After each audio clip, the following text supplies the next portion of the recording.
Mon nom est en effet Moscone, mais vous, qui êtes-vous?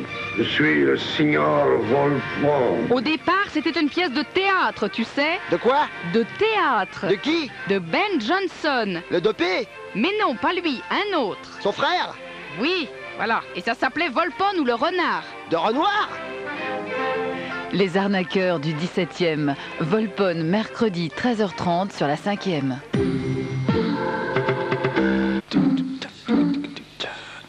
Organisez-vous. Dans quelques instants, emploi.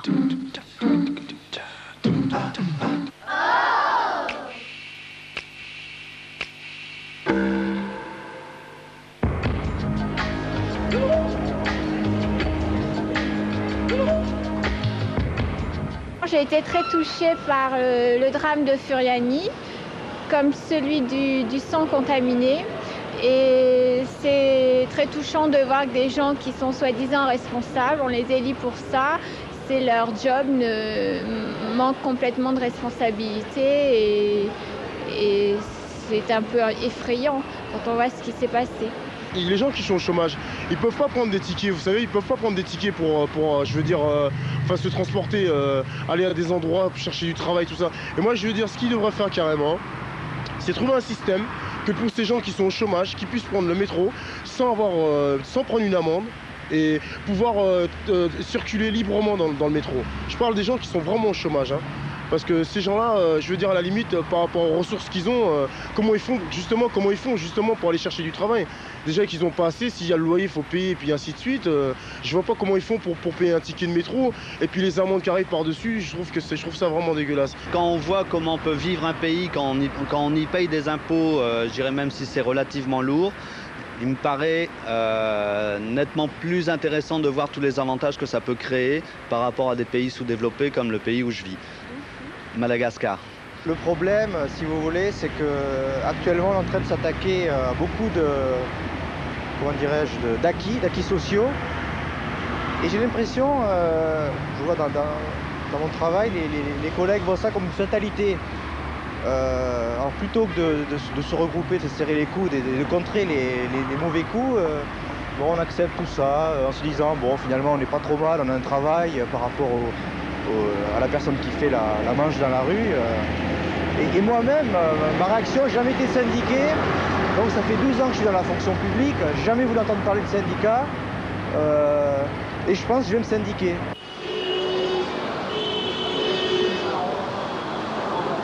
Effectivement, l'intérêt pour la lecture disparaît, surtout au profit de la télévision, parce que les enfants ont plutôt tendance à regarder la télé maintenant, ce qui est un peu la solution de facilité, alors que la lecture, en fin de compte, c'est de la culture. Globalement, je trouve que l'intérêt pour la lecture est en grande perte de vitesse. Peut-être à mon avis parce qu'il est publié des tas de choses qui ne sont pas toujours très intéressantes et que c'est difficile de choisir. Et c'est vrai aussi que les livres, ça coûte quand même relativement cher et que on peut faire des fois, on peut hésiter. Alors il y a les bibliothèques, c'est vrai, mais il faut une démarche. Et puis, je crois qu'on va vers la facilité. Plus j'évolue et plus je lis. Mais je pense effectivement que les gens lisent de moins en moins. Et ça, à mon avis, c'est l'influence des médias, de la télévision, quoi. Ou alors, s'ils lisent, ça serait plutôt la tendance des magazines. Bon, moi, je connais pas les statistiques, mais je pense pas que tout ce qui est roman soit beaucoup lu. C'est sorti des valeurs traditionnelles. C'est remplacé par d'autres choses qui ont lien avec la télématique. La lecture traditionnelle est menacée. La télévision a pris la place du lecteur. Et c'est bien dommage parce que pour la richesse de l'esprit et la connaissance, je ne vois que la lecture. Les adolescents lisent moins que les adolescents, par exemple, de ma génération. C'est une évidence. Je le constate avec mes propres enfants, avec les enfants d'amis, donc y compris dans des milieux dits cultivés. La lecture n'est plus le passe-temps, le loisir courant qu'il était autrefois. Je ne le regrette pas ou je le constate, c'est un constat. Personnellement, je lis autant depuis que je suis petite que maintenant, mais j'ai toujours eu un faible pour les romans policiers. Je pense que la lecture est de plus en plus variée de nos jours, aussi bien la science-fiction que des romans historiques et tout. Mais bon, ça c'est assez subjectif, je pense que ça dépend des goûts de chacun. Mais je trouve que la lecture est un bon moyen, disons, pour s'ouvrir l'esprit et pour occuper les moments dans les moyens de transport, voilà, pour passer du temps.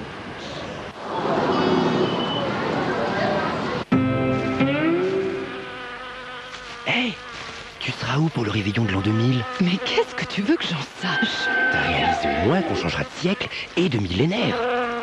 Ah, tu crois que les arbres, les océans, les animaux, les saisons, on s'en rende compte? J'en sais rien. Chut, passe-moi les jumelles, voilà les rapaces. Rejoignez l'instinct de liberté, le monde des animaux, aujourd'hui 18h30 sur la 5e.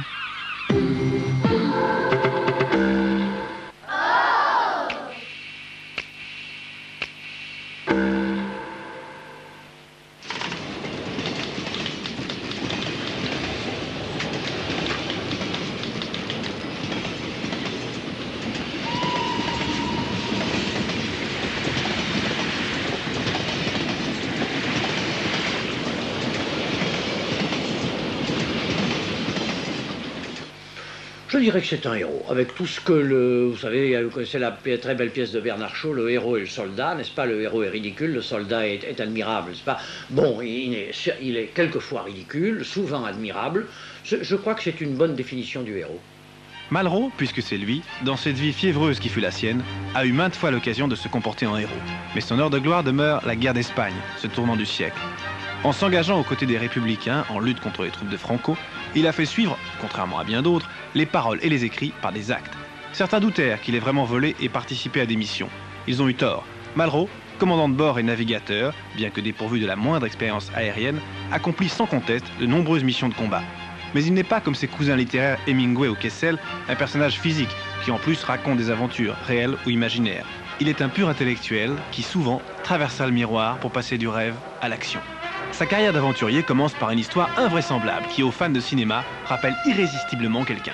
Moi, je ne suis pas fou de Indiana Jones, moins que les gens de votre génération, mais enfin, en tout cas, il y a dans Indiana Jones justement tout ce qui est un peu bidon chez Malraux, n'est-ce pas? Je pense que c'est Malraux bidon, mais quand même, il y a du Malraux dedans. De quoi s'agit-il? Fin 1923, Malraux, âgé de 22 ans, s'embarque pour l'Indochine française avec Clara, sa femme. Objectif officiel, retrouver le tracé de la voie royale qui reliait jadis Angkor aux provinces du nord de l'Empire. En réalité, il s'agit ni plus ni moins de découper sur des temples jusque-là inconnus, enfouis dans la forêt vierge, quelques statues pour les vendre à des Américains. L'aventure est en effet exaltante qui allie culture, voyage et profit, car ainsi qu'il l'a nettement dit à Clara, il n'est pas question qu'il travaille. Tout commence bien. On trouve un vieux temple et après que les porteurs se soient enfuis et perdus, on joue du burin et du marteau, on remballe et on rentre à Phnom Penh. Mais là-bas, tout se gâte. Dénoncé, arrêté, Malraux est condamné à 3 ans de prison ferme. Il n'en fera rien, grâce à une campagne du monde littéraire. Mais de ces quelques mois, naîtront ce qui seront les thèmes de ses premiers combats. L'Asie, le colonialisme et la Révolution. J'ai essayé d'exprimer la seule chose qui me tienne à cœur et de montrer quelques images de la grandeur humaine. Les ayant rencontrés dans ma vie, dans les rangs des communistes chinois, écrasés, assassinés, jetés vivants dans les chaudières et détruits de toute façon, c'est pour ces morts que j'écris. C'est un drôle de mélange en vérité que ce roman qui va marquer la jeunesse du XXe siècle. Shanghai est le décor du livre et le soulèvement communiste, atrocement réprimé par les troupes de Chiang Kai-shek, en est le centre. Cette ville incroyable où se croisent agents russes, nationalistes, bonzes, seigneurs de la guerre, comploteurs de toutes sortes et occidentaux des concessions. Héroïsme, exaltation du sacrifice, vérité et légende, cruauté et désintéressement font la condition humaine. Malraux y transpose en outre certains souvenirs d'Indochine et du journal qu'il y avait fondé, vigoureusement anticolonial et rapidement bâillonné. La Chine, c'est aussi pour lui l'occasion d'un coup de bluff géant. Quand il se présente comme le commissaire politique de la Révolution à Canton, n'est-ce pas? C'est qu'il n'avait jamais mis les pieds sur le sol chinois à ce moment-là, au moment où il raconte ça. D'ailleurs, ça a été repris, ça c'était dit avec un tel accent de vérité qu'il y a toute une polémique entre Trotsky et lui dans la Nouvelle Revue Française, où Trotsky, qui était un des patrons de la Révolution mondiale, discute avec Malraux ce qu'il a fait comme commissaire politique en Chine, n'est-ce pas? C'est une histoire d'esbrouf fantastique, où il a réussi à couillonner, si vous me permettez le mot, un homme comme Trotsky, qui n'était franchement pas le premier venu non plus.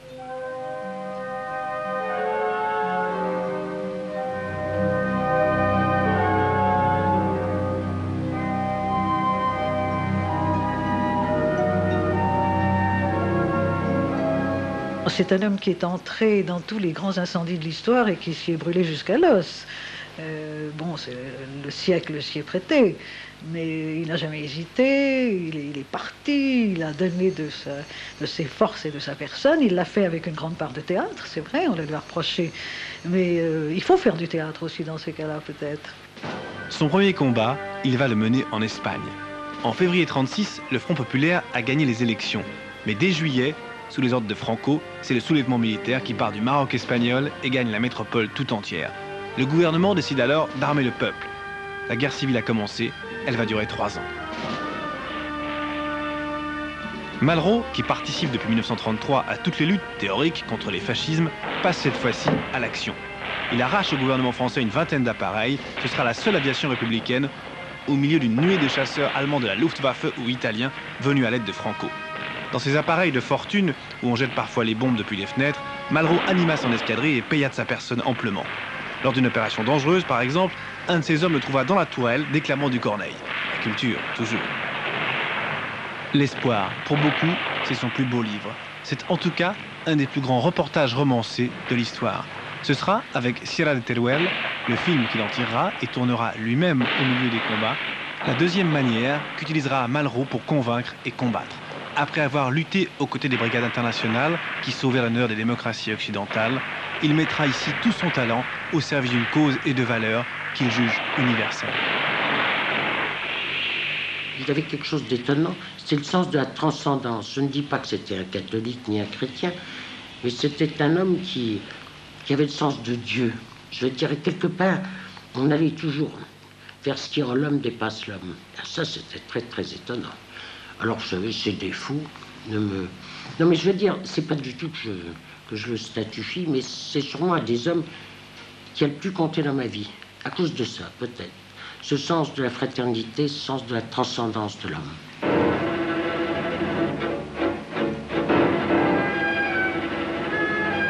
1940, Malraux, simple soldat, comme des millions, ne voit pas grand-chose, attend beaucoup, combat un peu. Mais là où, une fois de plus, il s'éloigne du plus grand nombre, c'est que lui s'évade. 1940, c'est aussi pour tous ceux qui ont vécu ces heures le souvenir d'une fin de printemps radieuse, d'une nature éclatante, qui fait paraître par contraste plus grande la détresse d'une France frappée de stupeur, vaincue, occupée, humiliée. Suivra une période un peu étrange, au cours de laquelle celui qui a dénoncé sans relâche les dictateurs, s'alliant aux communistes pour mieux lutter contre les fascistes, ne dit plus un mot. Cette trêve aura une fin et en 1944, Malraux, qui ne peut pas ne pas lutter contre ceux qui représentent la cruauté, le mépris, le rejet des valeurs les plus simples et vraies, devient le colonel Berger, béret espagnol et cigarette à la bouche. Il réorganise tous les maquis du Lot et de la région, entraînant avec lui communistes ou gaullistes. Arrêté par une patrouille allemande, interrogé, la chance est encore au rendez-vous. Toute la nuit, Malraux attend le peloton d'exécution et au matin, dans la prison déserte, retentit la Marseillaise. Les Allemands avaient fui. Il sera alors nommé chef de la brigade Alsace-Lorraine, avec pour mission libérer ces deux régions symboles. Comme toujours, des grands dessins, et comme toujours, un ton inimitable. Quand on leur a dit qu'il y avait un colonel Berger qui allait s'occuper de la division Alsace-Lorraine, ils ne savaient pas très bien. On a dit à Diner Ancel, c'est un écrivain, mais il n'y avait pas la télévision, il n'y avait pas tout ça. Malraux, la tête de Malraux n'était pas connue comme elle le serait aujourd'hui, en 43-44. Et Diner Ancel nous a dit ce mot si beau, il nous a dit, j'ai compris que c'était Malraux, parce que quand il a prononcé le mot de fraternité. La brigade Alsace-Lorraine, composée d'anciens maquisards et avec à sa tête ce chef aristocratique et familier, combat à Bois-le-Duc, prend Danemarie, défend Strasbourg contre les troupes de von Rundstedt. Si cette épopée n'a pas donné le livre qu'on aurait pu attendre de lui, elle est quand même en elle-même un de ses chefs-d'œuvre. Après ses défaites, espagnoles ou indochinoises, cette fois-ci, Malraux a gagné. Malraux, c'est un intellectuel. Mais c'est un intellectuel c'est un rêveur qui a agi son rêve, quoi, qui a agi son rêve pour le nourrir, et pour le sublimer, et pour le développer, et pour le rendre plus grand et plus continu, n'est-ce pas? Mais c'est au départ, quand même, c'est une formidable fusion de matière grise, c'est d'abord ça, Malraux, n'est-ce pas?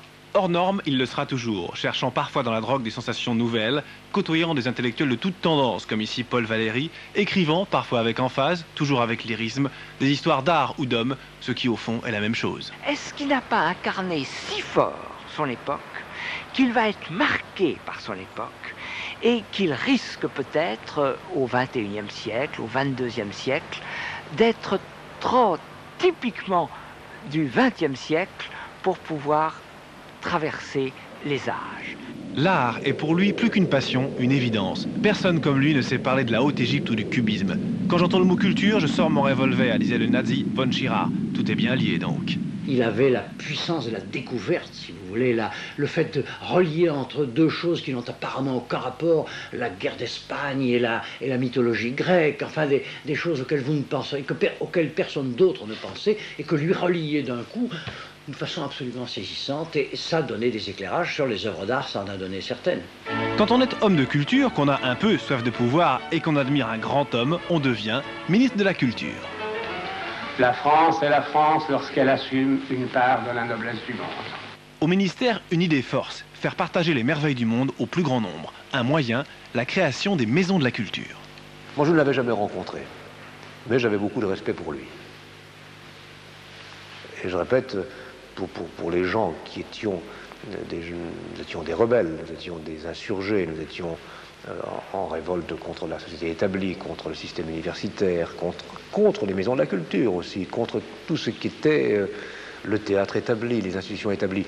En même temps, André Malraux, et je pense que des membres de la majorité de l'époque lui en voulaient, pour cela, nous soutenaient sans le savoir. Décembre 1964, les cendres de Jean Moulin, symbole même de la résistance, entrent au Panthéon, rejoindre les Français les plus illustres. Malraux, ministre des Affaires culturelles, est aussi l'homme des grands textes.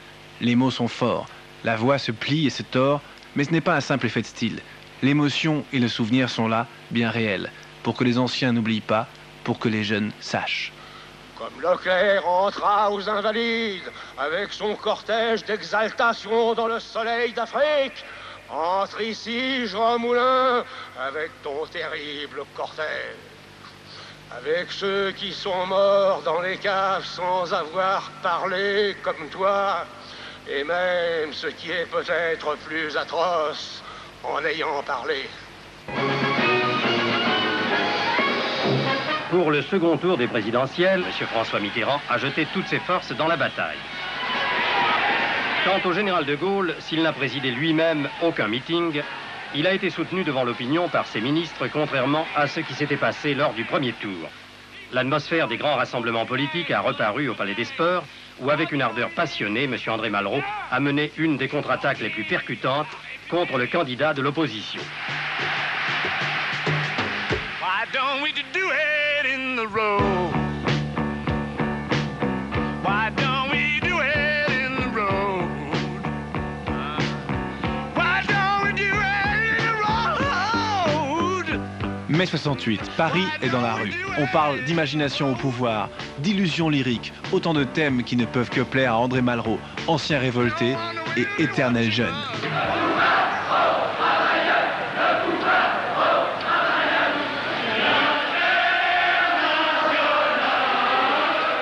Mais il est surtout profondément gaulliste, et cette chienlit, comme l'a appelé le général, menace le pouvoir. Malraux ne peut donc que prendre la tête des contre-manifestants.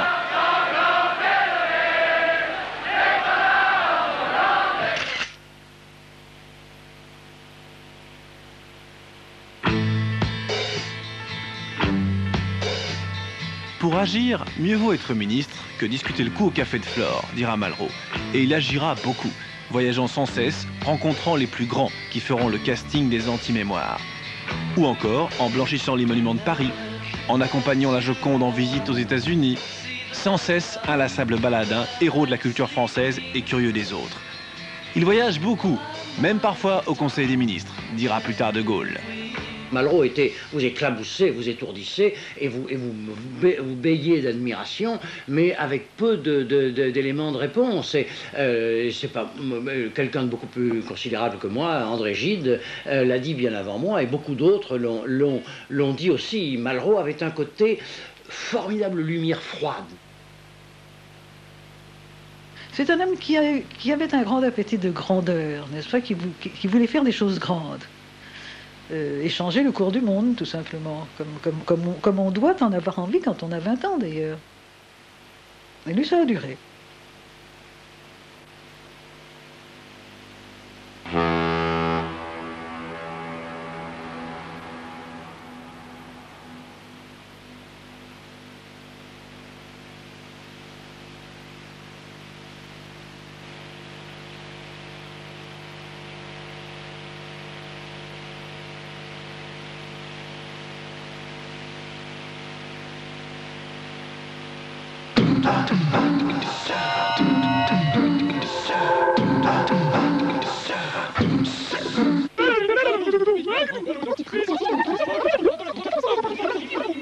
Bonjour, Déclic, c'est le lieu de toutes vos réactions relatives à l'emploi, l'orientation, la formation professionnelle. Un numéro de téléphone à retenir, le 36 68 14 05.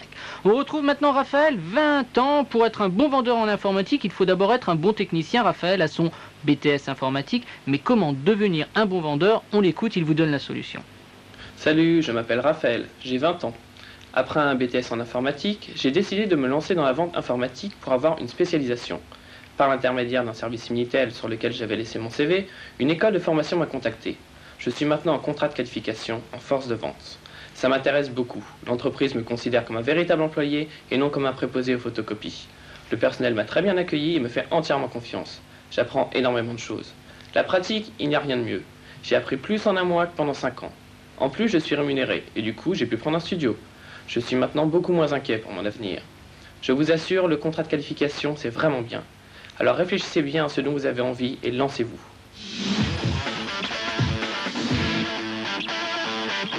Raphaël vous parle d'école de formation. C'est le lieu physique là où vous allez suivre vos cours théoriques. Il est aujourd'hui en contrat de qualification force de vente. C'est une spécialisation par rapport à sa formation technique. Et puis, comme il le dit si bien, il est rémunéré. Et pour la vente, la pratique, il n'y a rien de mieux. On écoute maintenant la question d'un téléspectateur qui hésite à embaucher un salarié ou un travailleur indépendant. Oui, bonjour. Je voudrais savoir si un employeur peut, pour faire l'économie de charges sociales, employer une personne en qualité de prestataire de service, quand bien même la personne travaillerait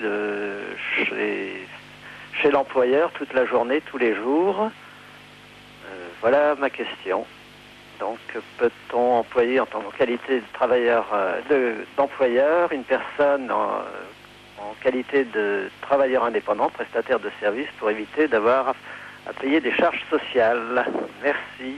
Alors monsieur, comme tous les employeurs, vous êtes un petit peu allergique aux charges sociales. Employer un travailleur indépendant, c'est possible, mais sous certaines conditions. Il faut absolument vérifier que la personne est inscrite au RCS, registre du commerce et des sociétés, et c'est à vous de les vérifier, car sinon cela sera considéré comme du travail au noir.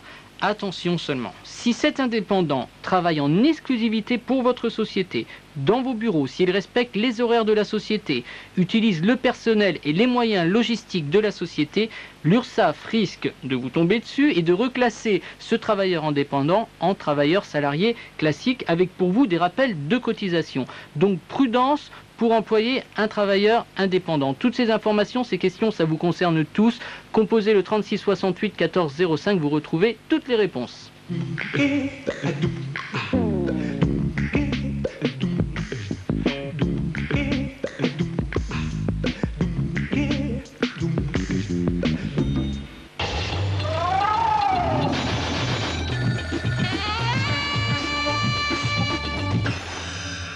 Bonjour, bienvenue sur le plateau du magazine Emploi. Tout de suite, le sommaire. Audit, si je vous dis mobilité, des chercheurs d'emploi de Colmar répondent. Métier à la découverte des animateurs scientifiques.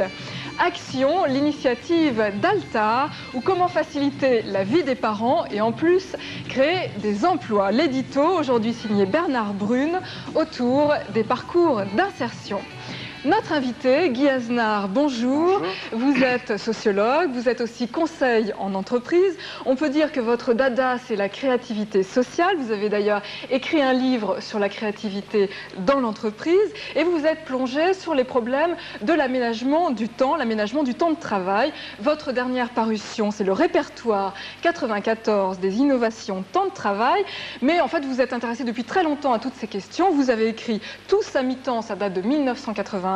Le travail, c'est fini et c'est une bonne nouvelle. Travaillez tous pour travailler moins. D'un mot, quelle option défendez-vous aujourd'hui en matière d'emploi ?